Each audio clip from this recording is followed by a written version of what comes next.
where have you been all this? Hello. Hey. How's everybody doing? This is surreal. Is Yeah. it? So, Jordie, meet Jordan, finally, officially on a call Hey. together. Hello. Jordan, meet Jordie, Jordie, meet Jordan, officially on. This is like the first time you've ever had multiple co-hosts on at once. Yeah, it is. True. The fight for dominance. COVID-19 forcing us to do things outside of my comfort zone. I feel like having multiple co-hosts would be even easier though, because now you don't have to listen to me complain about how 90s games were better. Which is something we're going to get to with Final Fantasy VII. 90s games were better. Actually, I mean, we can just start with that, since you brought it up. Oh gosh. Jordie, have you got a chance to play the remake? No, but I've been watching other people play it. Okay. So. And did you play the original Final Fantasy VII? I did, yeah. Okay. Yes, okay. So you know what I'm talking about. So as someone that has seen the original Final Fantasy VII, or seen decent enough chunks of the original Final Fantasy VII, what are your thoughts as kind of an observer as to the remake? I feel like it hits different because like It does. it does hit different because the originally like it's very nostalgic, but when I'm watching the new gameplay, I was just like, I don't feel it. I don't feel the same emotions I did when I first played it. But it was nice visually, I guess. So I know that Jordan's going to have something to say about that, and Jordan's going to agree with you on that. You know, I'm actually really excited that Jordie is so disappointed because that makes me feel validated. The remake is beautifully done. Like, it's a gorgeous game. There were some graphical errors, and if you lurk around the subreddit that exists for it, they kind of jump into detail about some of the graphical errors, but it's nothing like game breaking. To me, the biggest critique of the game is really just how they made adjustments, creative retellings of the original story. And as I've tried to explain to you before, that's not necessarily a bad thing. Like, people are going to enjoy it. Like, if this is your first introduction to Final Fantasy VII, then you're going to probably love it. But if you're like me, who grew up with Final Fantasy VII and kind of went into this with the hype of 2 decades worth of, remake, and then this is what your remake experience is, it's kind of like, oh, well, they did the thing that they said they weren't going to do, but they did it anyway. So my Final Fantasy experience, I feel like, is unique. I was going through a really tough time medically at the end of high school. I was diagnosed with Crohn's disease, but I didn't know what it was, and it's under control now, thankfully. Take meds for it. It's all good. I had seen Final Fantasy VII Advent Children in just the movie. I had never played Final Fantasy VII the original, but I had watched friends. So I was kind of in a position that Jordie was describing, where all of my friends were playing Final Fantasy VII the original. I played the first 3.5 hours, maybe twice. Really enjoyed it, but never actually played the original until after I saw Advent Children. But the Advent Children movie itself, I liked so much because I'm into a lot of Asian cinema and Korean and Japanese cinema in particular. With the live action cinema, there's a lot of like really intense, way over the top, like people running on buildings and doing backflips and going 80 feet in the air. And that's exactly what Advent Children was. It was that kind of Asian style cinema, and the direct commentary says as such. So I fell in love with it because I like that kind of thing. And then I started playing all the Final Fantasy games, from starting with, except for the first 6. But I started with 7, then I played 8, skipped 9, then replayed 10.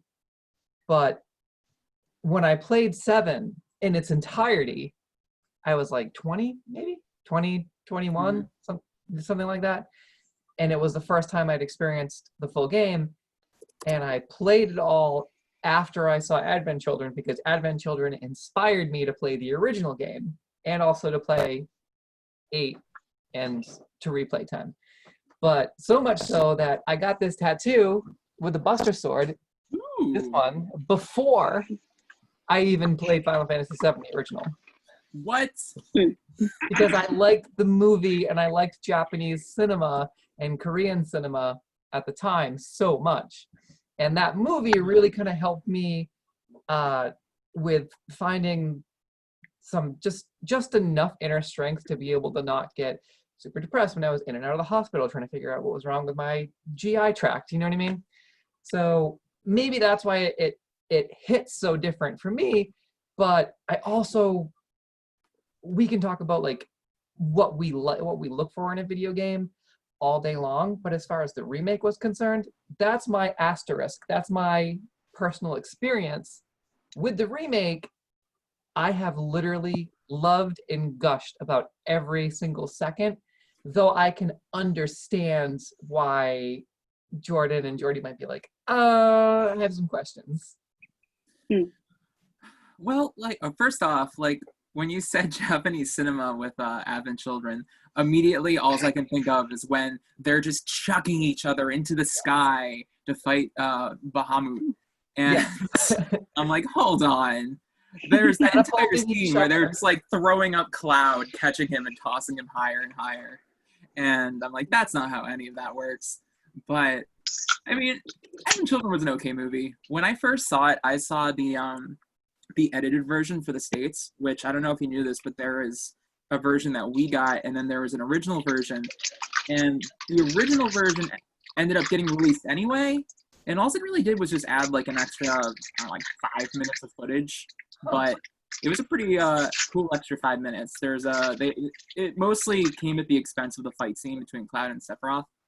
But also, you should really, I'm not going to let you slide this one by, but you should really go back and give Final Fantasy IX a chance, because Sakaguchi and Ito did an amazing job with 9. Like, as far as Final Fantasies that followed 7 goes, 9's probably my favorite. Actually, it's on my list of Final Fantasy games to stream, because my Final Fantasy, my wow, what is wrong with me today? Discord Final Fantasy. My Twitch channel is becoming a Final Fantasy channel. That's what I was trying to say, because words are hard. Jordie, what Final Fantasy games have you played officially? If any. Let's see. I played a little of 8. I played a little of 9. I played fully through 10 and 10-2. A little bit of 13-2, and I watched someone play the whole game of 15. Ooh, okay. Oh God, 15 is so bad. Which one is so bad? You've not played it, so it's hard to explain why Did it you has say 13 or flaws. 15? 15 has flaws. 15. It's probably best to just experience it for yourself, but compared to the others, 15 is like very different. Well, as an anime cat girl, I'm a big fan of 14.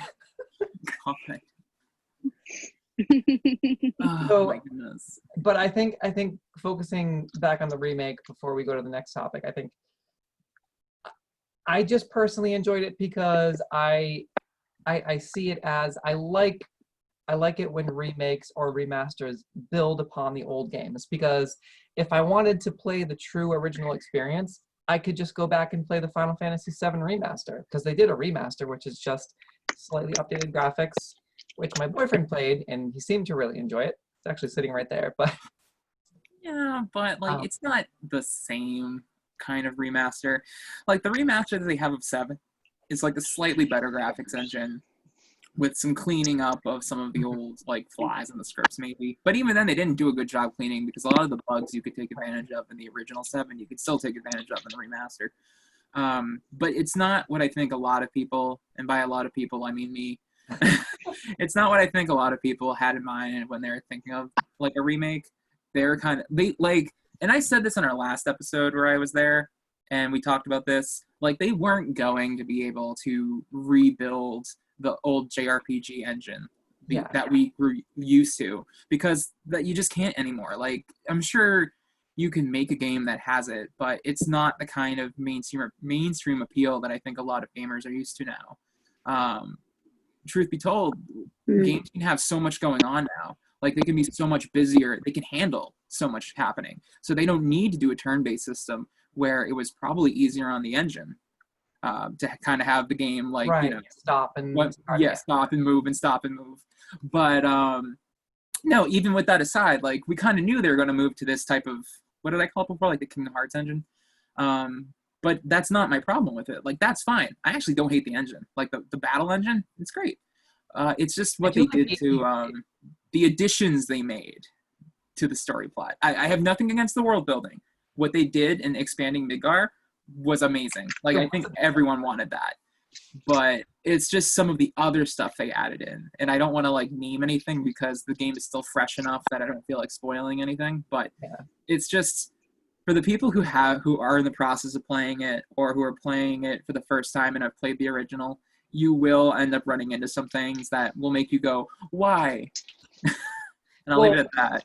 Well, so far so good. I haven't really, so the other thing I gotta say is that I don't really remember the entirety of Final Fantasy VII, even though it wasn't something I played when I was 13 or when I was younger. Granted, I played it when I was 20 or 21. Even then, some of the things, it feels like a completely new experience to me. But I did 100% the Final Fantasy VII original. Got to Knights of the Round, got to do all the limit breaks at the end and all that good stuff. But there's still some things that are in Final Fantasy VII Remake that I can't connect the dots between the two. But again, I only played 7, the original, once, all the way through. But to me, it's just, I get teary-eyed every time because I see all of the characters as they were realized in Advent Children in a video game that I can actually finally play. So I'm in kind of a weird demographic, but all of the reviews seem to be pretty positive, at least from the critics, video game critics.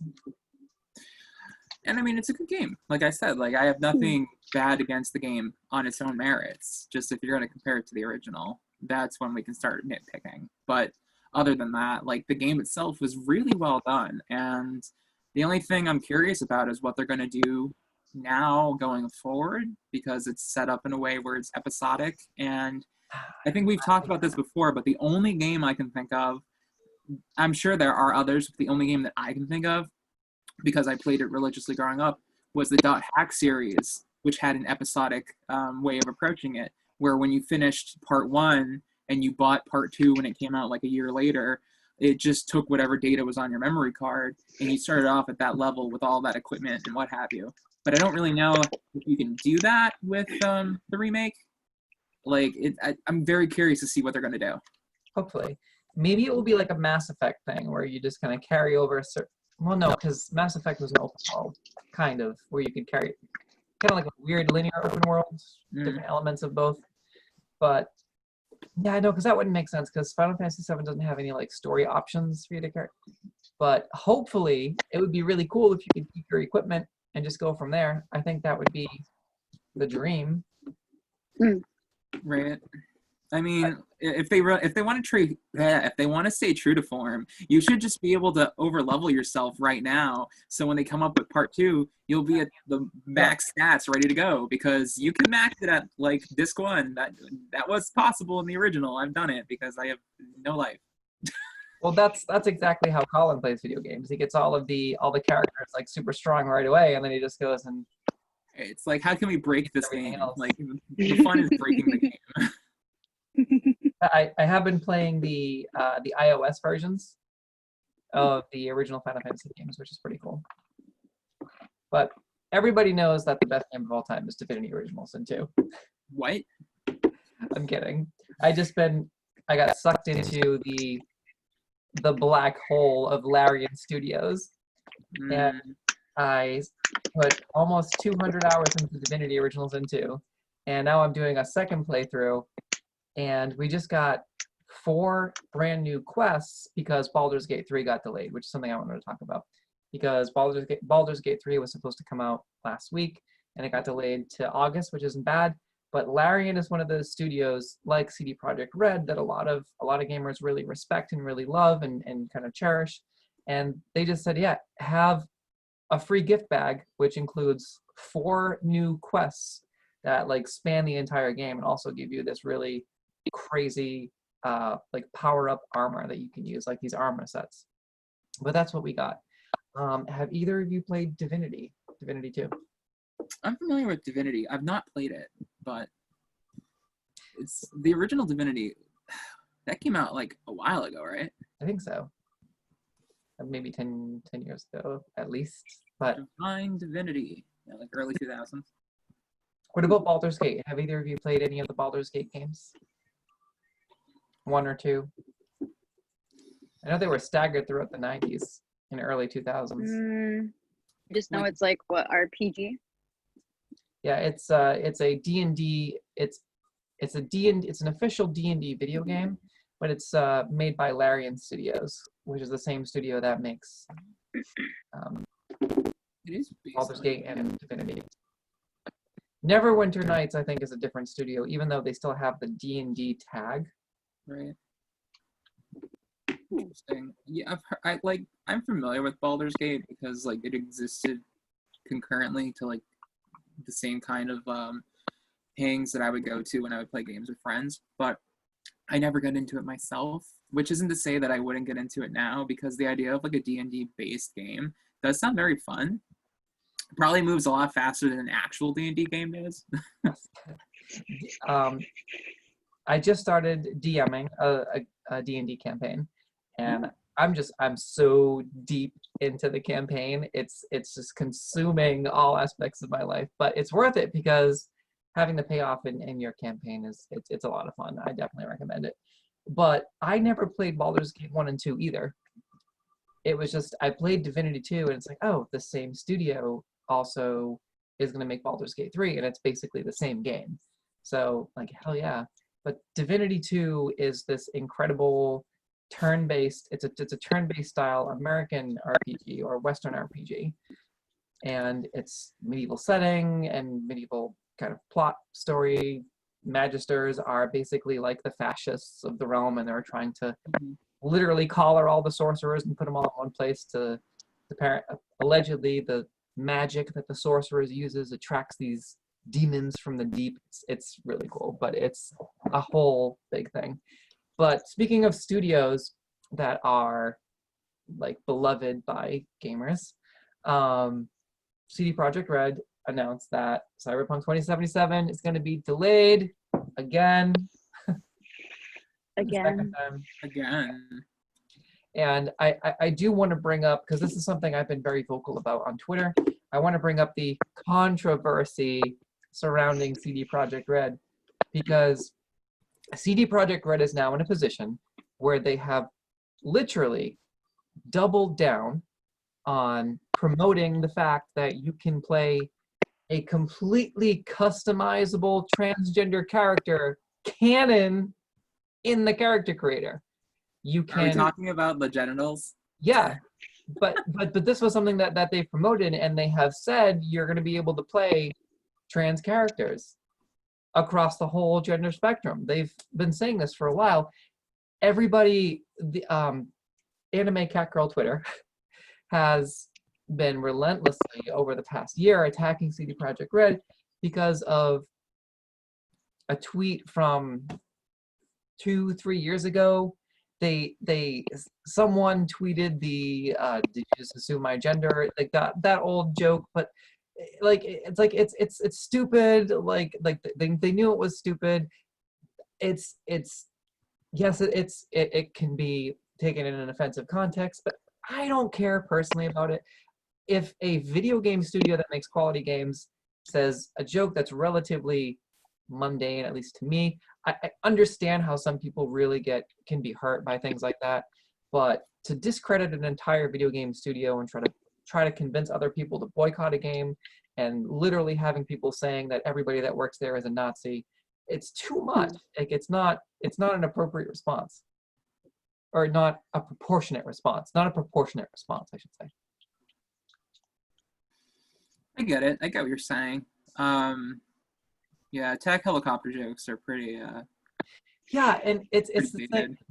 It's the same thing, and I feel like attack helicopter jokes are worse because but both of them are like, it's just something you roll your eyes at now, and they've downplayed it, and it's the other thing is that there was an artist who, when questioned about this, came out and said that they were pansexual and that they were interested in sexually everybody.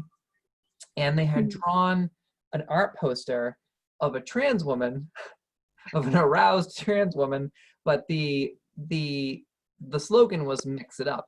Why the trans woman had to be aroused, I get that it wasn't, but then again, the justification was that they were saying that they were hyper sexualizing a woman to promote a soft drink, which is a commentary on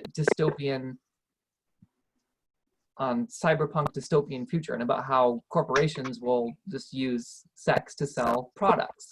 So I really want to know what you two think of that. I think we've talked about this before, but cyberpunk is dominating everybody's YouTube channel, everybody's newsfeed. It's going to be the game, probably going to be the game of the year. So it's going to be something that is on the tip of everybody's tongue, no matter what.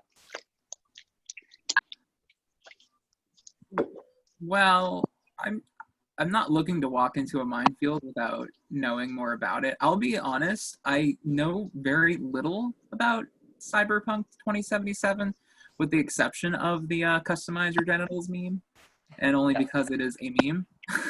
Yeah. I do know the game looks beautiful, and I am very curious to see how it plays when it comes out, but everything that you've told me I wasn't aware of. And my first gut instinct is to be a little critical of the studio. Right. But Which like is, I said, I need more information because, I can't fault every developer at the studio for such a thing, but I can definitely level my displeasure at the studio for sure. But like I said, I'm a little bit not the best person to ask on this topic. So I just want to say that I did do I've been following the story very closely. I've been talking about it a lot on Twitter. And from that I don't want to say research, but like from all that time I spent following the story, those are the two big things that everybody points to. They point to the tweet from 3 years ago, and then they point to that article. Now, Rock Paper Shotgun actually, I think, has the article that spurred the conversation. But it turns out that poster, that Mix It Up poster, was it was an independent artist who was in charge of making. Basically, their job was to make hypersexualized advertisements to put in the in-game world. And they said, hey, I'm pansexual, why don't we portray a trans woman to be inclusive? And this particular artist, when questioned, they said that they were surprised by the backlash because they thought that people would kind of understand that the theme of Cyberpunk 2077 was that everybody in the future is accepted for who they are. Trans men, trans women, non-binary, anybody, because that's the other thing, is that you can mix and match your exterior features and how you portray your gender, which is awesome. And they were really kind of reinforcing that notion. And this particular artist had said, I really didn't mean anything by that. They just were trying to create a piece of art that fit in a dystopian corporate future that was run by these mega corporations. So that being said, Jordie, what's your take on that? Honestly, I'm all for it. I have the usually when it comes to topics about these, I don't feel at all bad for people who are so butthurt over like picking whatever you want, you know, customize your character. But the minute you mention that, they're withdrawn. They just get so upset. And it's like, dude, you play RPG games, or you can just play as any mythical creature you want. You can play as an elf, you can play as an orc. Like, let me just pick my gender. Like, it's not hurting anybody. Yeah. And it's just like, die mad about it, I guess. I'm mad about it. Well, you bring up the point is that yes, there is a lot of pushback from the gamer world and from about being able to customize your gender. That is like a thing that's up here in like a separate realm, and it exists, but it's like, yeah, like, exactly, get over it. We're gonna like, we have representation now. It's amazing. I think the one segment kind of down here that I was addressing are segments within the trans community who feel like CD Projekt Red should be boycotted, discredited, and brought down because of this poster and the tweet from 3 years ago. And my take on it is, it's a tweet from 3 years ago, and they're giving us transgender characters, and the person who made that hypersexualized art of a trans woman said that their job was that it's a dystopian future, that in their minds trans people were already automatically assumed to be included in equality. And that way you would see, so if you were walking down the street and you saw a poster that was trying to sell you something that was trying to sell your average man something with a sexy woman. One poster could be a cisgender woman, the next poster could be a trans woman, and that average Joe walking down the street that was being targeted by that ad would be like, nice to both of them. Not saying that that is correct, because that's misogyny, obviously, you know, like things like that. That's hypersexualization of women, and it has its own connotation of problems. But that's exactly the point. That's what they were saying, is they were trying to draw attention to the fact that in this world, corporations rule everything. So everything is exploited and hypersexualized for money, which is, that's the theme, and that's the point that they're trying to portray. They're trying to do social commentary. But there's a small segment over here within the trans community that is causing basically this big commotion about the poster itself and about how it's allegedly transphobic, and then also about the transphobic tweet from 3 years ago that kind of, they say, oh, and this, let's bring that over, because, you know, and they say, oh, they're transphobic fascists, and it's too much of a generalization, and that's the thing that is, I keep going back to. I think that's more specifically what I wanted to get your thoughts on. You know, I just did some homework real quick on it to kind of bring myself up to speed, and I think I'm more upset with the tweet than I am with the poster, because the poster, I completely understand what you're saying, and if the name of the game is to create a dystopic future where everything is extremely commercialized and essentially it's post-capitalist society, yeah, of course they're going to be doing stuff like that.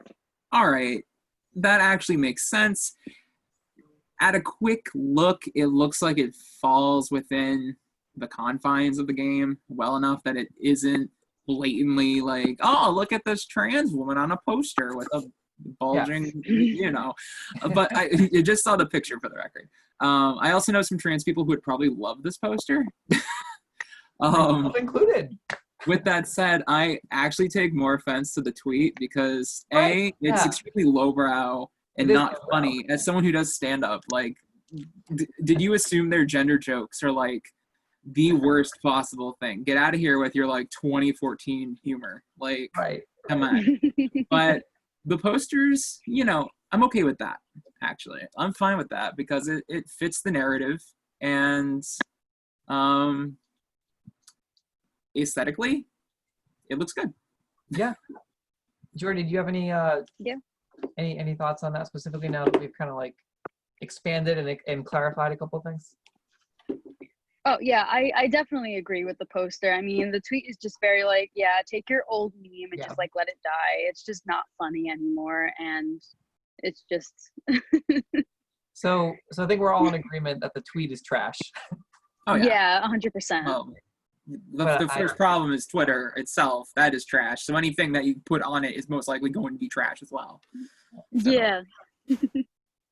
I do, for the record, I do like the poster, and I think it fits within the world of dystopian, like a dystopian corporate cyberpunk world.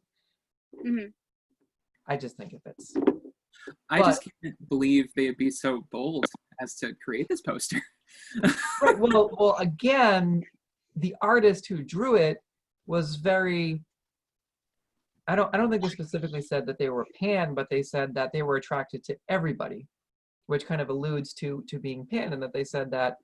I think the exact quote was, "This person is someone who I find extremely attractive." So I wanted to put them on a poster, and I was.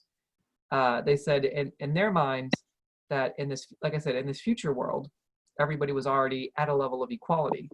That equality amongst everybody was kind of assumed because of body modification. Because that's the whole thing. Body modification. You can swap out. You can change your gender. You can change your appearance. You can change basically everything about your body. You can be 90% cyborg. Oh, I love concepts like that. That reminds me of a game that came out in the early 90s. Here's my time to steal the spotlight and talk about the 90s are better. This reminds me of a game that came out in the early 90s that actually utilized something similar, where you could augment yourself with cybernetics. And one of the layers of the game was that if you continued to augment yourself, you would have to roll for sanity checks, because as you become more cybernetic, you lose your humanity. So that was a fun element, and they probably aren't going to include something like that in this, but I imagine if they did, that would actually make it even more fun than it probably already is going to be. But what game is that? I gotta get you I'll have to look up the name because I don't have it off the top of my head, but I found it actually through a collection of transmedia, because in that game you had the opportunity to do a complete like gender reassignment surgery, but it was considered a cybernetic implant, so you could be canonically trans, but it would come at like two sanity checks. So it's like, I don't know how I feel about that. But hey, it was like 91 or 92 when it came out, so kudos to them. Wow. Golden age of problematic queer media. Right? So that being said, just to tie that all together, the official release date is November 19th now. It was delayed twice, but I would rather have them release a polished game than something that was rushed. Also, True. yes, I do think that, just kind of shuffling back to Square Enix here for a second before we go to the next topic, I do think that they nailed the gender fluid scene with Cloud. I think that they took something that was going to potentially be problematic and they made it something that was good, I think. Mm-hmm. Jordie, what do you think about that? Have you seen the scene? The I gender did. Scene? I did. I thought it was very, very cute. It was just chef's kiss. Beautiful. Nice. That's probably the best description of it. Like, chef's kiss. Yeah. Jordan, what did you think of how they executed that scene specifically? All right, it's gonna get my patented. I don't hate it, but No. no, it was good. My only complaint was that the Honeybee Inn was not nearly that fleshed out. Like my understanding of the Honeybee Inn was that it was like this dirty, grimy, like gentleman's club nestled in the corner of the slums, and they made it look so shiny. Like, it's like they gave it a thorough wash and then like fixed it up a little bit. I'm like, this is not my Honeybee Inn. There needs to be like someone passed out in the corner somewhere. They just But renovated no. it. They're like, all right, tear it down. We need a new building. Tear it Stat. down, build it. Make it slummier. But now, other than that, like, the scene itself was okay. It was just a little exaggerated for my likings. The whole Cloud ending up being in a like a dancing type scenario. Yeah, the dancing scenario was interesting. It was like Just Dance, I think is the name. Yeah, Just Dance. It was like Just Dance DDR. Just Dance Honeybee Inn edition. Yes. One of the things I really wanted to talk about, I think we can kind of smooth over Star Wars Squadrons. I mean, that's a cool looking game that's going to come out. It's a new Star Wars game. Hopefully it'll only be $40. Have both of you seen the trailer for that? God, that series is gonna live forever. Yeah.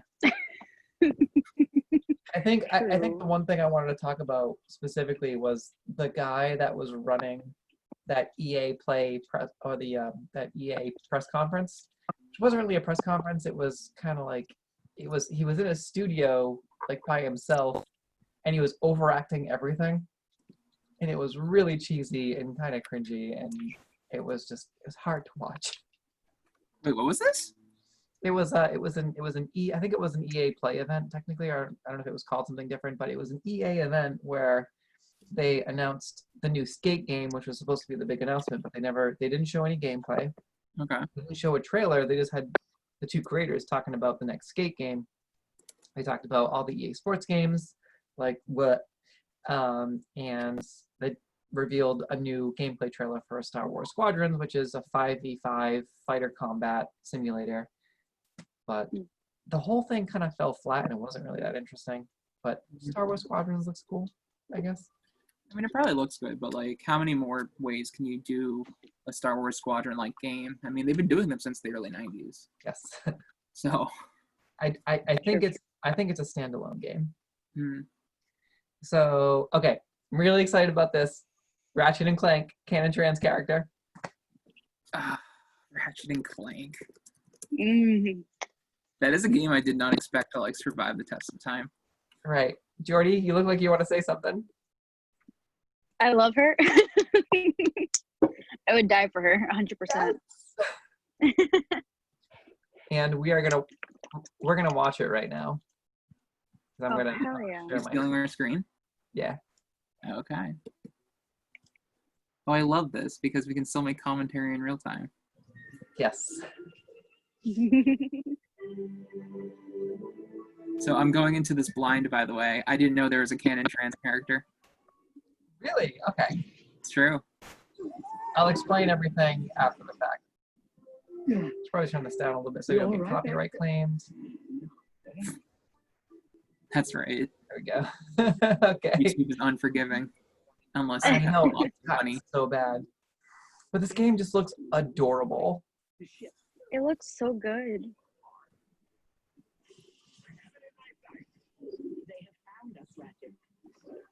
Between the two, like, duo... Wow, already. This game Yeah, looks well, so this good. is from PS5. Jeez. So Like, I this guess is- I'm pleasantly surprised that, like, it's Ratchet and Clank that survived, whereas Jax and Daxter kind of fell into the wayside. I like Ratchet and Clank more as far as a cute protagonist with a goofy sidekick goes. Yes. I mean, I haven't played any of the Ratchet and Clank games, but I'm going to now.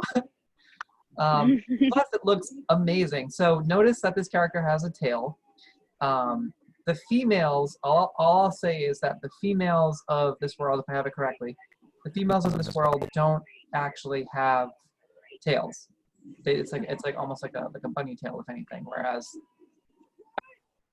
the species that are born male have the longer, more prominent, big, floofy, adorable tails.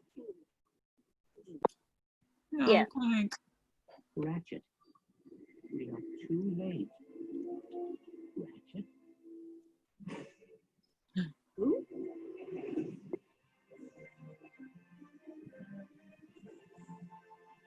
So that was her? Yeah, Huh. that was it. It's bold. It's bold. That is my first instinct. It's also bold. No, Okay, it's not bad. I like that. Yeah. She's cute. She's fun. She's definitely gonna have a lot of people cosplaying as her. Can already see that happening. lot of furries. Oh, by the way, the only Blair White quote of 2020 that I will put on my podcast. Oh. Rock on furries, Blair White 2020.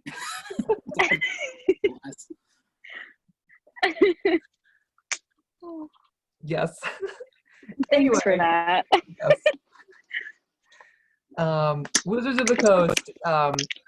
There is, I believe, 2 new editions of Magic the Gathering that came out this year that are going to come out this year. I might be wrong on that. I don't really play Magic. I have a friend that's into it. But what I do know specifically is that we had the release of Theros, Mythic Odysseys of Theros for Dungeons and Dragons, which allowed players to play as wood nymphs. And then there is Icewind Dale, which is going to be another expansion. So I'm actually gonna look that up right now because I'm saying wood nymphs, but I know that they're called something different. But Theros is also, I believe, connected to Magic the Gathering, and like they're all kind of connected to each other. Oh, satyrs, female satyrs. Satyrs. Yes, satyrs. I have a cute trans-themed satyr comic to send to you. Really? Oh my god. Yeah. Yes. Such a thing exists, and I have it, and it's relevant to this conversation. But that was it. Ghost of Tsushima is coming out next month, which I'm really excited about. That's exciting. The gameplay trailer for that was like, I think the most recent one was, I think they just played 10 minutes of it. So it's a whole long thing. Probably not gonna go through the whole thing here just because we have so much to talk about in general. But it does exist. I think I'll post it on the Twitter if it's not already there. But that's a game I'm really excited about. That release date is officially 7/17. So next month we're getting Baldur's Gate 3 from Larian Studios, and we're getting Ghost of Tsushima, and we just got a new D&D module. Excellent. Hey, Colin, I'll see you in 6 months. So does anybody specifically have any upcoming game releases that they're really excited about between now and December?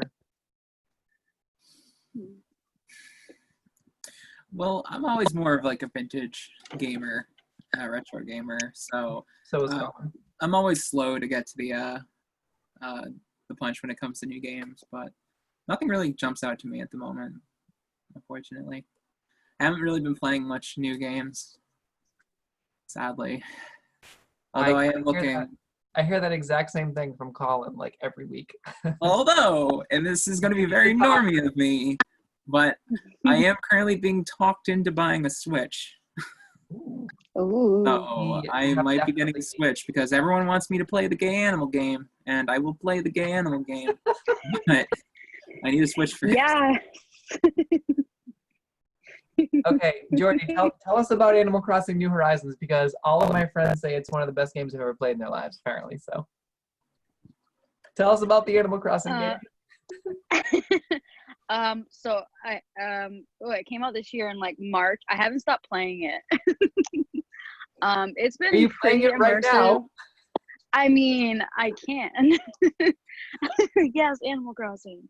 I just love it so much, and it was just one of those series where like I grew up with it, and it was very nostalgic to play it, and I was just very happy to just see it evolve, and just makes me very, very happy. It cures my depression just a little bit, you know.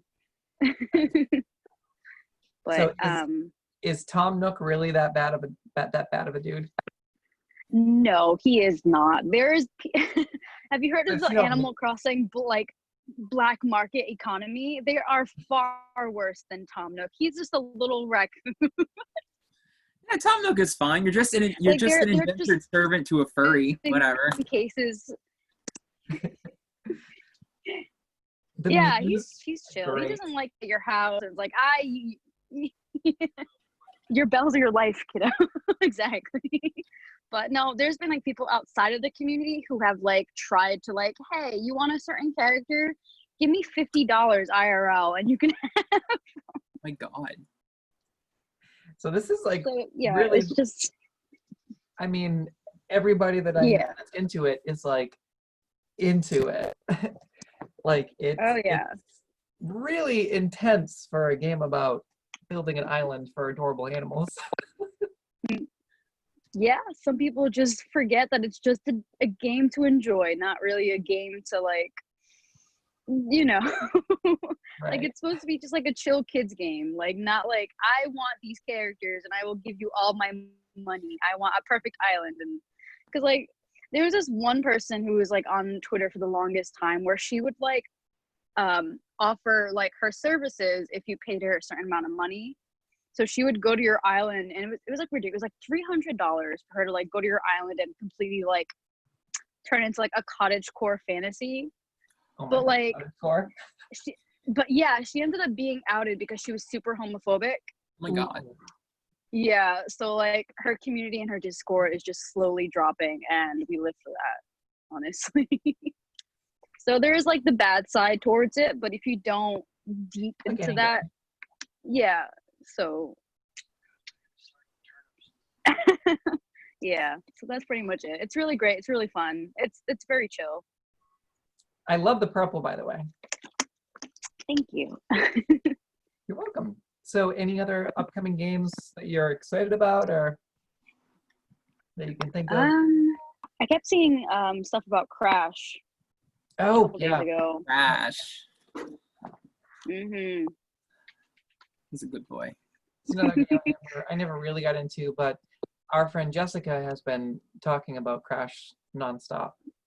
Mm. Also Magic, because she's the one that plays Magic the Gathering, which is like a whole other community. This really the customizable card game community is also really intense. Apparently. There is a new Crash game. Well, it's coming. Yeah. Oh, I know. So 2020. Oh, but it's been leaked. That's all I know. the Wonder Woman 1984? Is it 83 or 84? Or 82? 84. 84. Wonder Woman 1984 and Black Widow, I think, are finally going to be coming out this year between August and September. But I'm going to bring up the Cyberpunk 2077 new trailer that came out a couple of days ago. The one that I posted in the chats to everyone. Yeah, here it is. Okay. Official PlayStation. I think that's the one I'm looking for. All right. So before we go back to that, I am genuinely curious about everybody's COVID-19 anime lists. My God. I Is finally caught up. Animal Crossing an anime? Yeah, we'll Mayonnaise see that man. one. You don't want to know what I'm watching right now. You really don't. Beastars? Because Beastars is great. I did watch Beastars, and I have mixed feelings. Beastars triggered a furry awakening in me. I have weird feelings about Oh, Beastars no. because there are like some topics that are kind of Edgy. the R word-ish. Yeah, yeah. And I'm mixed about those. But the aesthetic of Beastars is gorgeous. The story plot of Beastars is drug-addled, and I don't really know. Like, I watched it, and then I didn't stop watching it, and then like 6 hours passed, and then 6 hours of my life was gone, and my brain had knowledge about an anime that I didn't know I needed. Mhm, And that pretty much summarizes my feelings about Beastars. No shame. I was like super into it. Colin put it on, and I was like, what is this? This is great. Why am I enjoying this so much? There was another anime that I'm watching right now too, and it's really kind of like dumb and cutesy, but I gotta figure out what the name of it was because I don't have the anglicized name off the top of my head. We finally started watching Tokyo Ghoul, which I know Jordie is a fan of. Ooh, Yes, and it's nice. glorious. Yes, lots of potential cosplay there. It's pretty good. Yeah. Oh, what is this anime? Little late on the just a little bit on the Tokyo Ghoul train, but we did also finish Attack on Titan season 3 finally. Toilet Bound Hanako-kun. What is it? Toilet bound Hanukkah. Oh God. What is it about? It's amazing. It's about a spirit that so it's like all right. We know she's wicked problematic right now, but like, you know, that book that one person made called Harry Potter. Oh jeez. You know how there's that character, Moaning Myrtle? I actually It's all right. I never finished Harry completely- Potter either. It's okay. I So essentially, you have this ghost that haunts like this restroom, and in this school filled with like wonders of the world, and I don't know, just watch it. Like normally, my descriptions of anime are better than this, but like I have no idea how to summarize this other than the fact that the art is adorable and it's got ghosts. And who doesn't love ghosts? I love ghosts. I'm sold. Post it Perfect. to Discord. I'll drop it in the Discord. So the other thing I want to do is just I want to share the screen for the Cyberpunk trailer, and then I just want to close out with some thoughts on that, and then just kind of close out with some social commentary. So let's see. We're gonna start here. So this is the There's a newest lot of warnings. Cyberpunk 2077 trailer. I think that volume should work. But when it got delayed, they released this trailer. I'm like, hey, here's kind of I like that. Hey, The- we want this, the- but you can't have it. So here's a taste. Sorry. I love that there's three women in an alley kicking the crap out of some dude. It's like that's the whole thing is they're trying to like spin all these tropes, put these tropes on their heads because it's a totally different world. It's supposed to feel familiar but different enough. Yo, Mr. V, a pleasure.